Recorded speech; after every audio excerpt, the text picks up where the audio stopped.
Lorsque l'on parle justement de ces questions en disant que le Kivu était en nous, moi je vais vous répondre, le Rwanda était au Congo. Une partie de l'Ouganda était au Congo. Une partie du Burundi était au Congo. Ouais. Nous ne sommes pas très loin. Nous sommes à la fin du 19e siècle, lorsque Léopold II est en train de négocier les frontières qui séparent son domaine et le domaine anglais et allemand. Oui. Donc, vous devez savoir que le Rwanda et le Burundi ont été colonisés dans un second temps par l'Allemagne, mais avant ça, c'était dans la sphère de l'Angleterre. Et quand, après le congrès de Berlin, je vous dis que la moitié de l'Ouganda était au Congo. Le Rwanda, le Burundi, dans la cartographie après Berlin, étaient congolais, acceptés par la communauté internationale. Comme vous le savez que l'État indépendant du Congo, c'était un État indépendant qui a été reconnu par les États-Unis, reconnu par la Belgique, reconnu par la France, reconnu par l'Espagne, reconnu par le Portugal, reconnu par Istanbul avec la Turquie. Et donc, lorsqu'on regarde cette carte-là, le Rwanda et le Burundi sont congolais. Alors, c'est ça que je vous dis,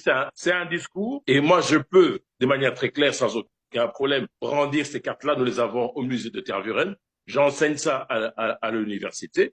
Qu'est-ce qui empêche maintenant les Congolais de dire non? Vous dites que le Kivu était à vous. Non, le Kivu n'a jamais été à vous. C'est plutôt vous, le Rwanda et le Burundi, vous étiez Congolais. Sans Bismarck, aujourd'hui, vous seriez toujours Congolais. Vous seriez même pas une province, un territoire du Congo, un peu comme le Kabare, un peu comme Kambove, un peu comme Mwenga. Donc le Rwanda serait un territoire comme Ouacha.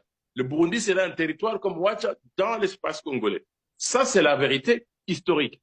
Mais malheureusement, du côté congolais, qu'est-ce que l'on a? Lorsqu'on vous donne ce discours-là, on n'a pas d'argument. C'est vrai qu'on a un problème de formation, on a un problème de connaissance de l'histoire du Congo, de la construction du Congo. Oui, moi, quand je suis en débat scientifique, l'on me sort ce débat-là, et moi, je réponds, vous avez de la chance que grâce à Bismarck, au chancelier Bismarck, que vous existez, que vous n'êtes pas congolais. Sinon, vous seriez un territoire du Congo.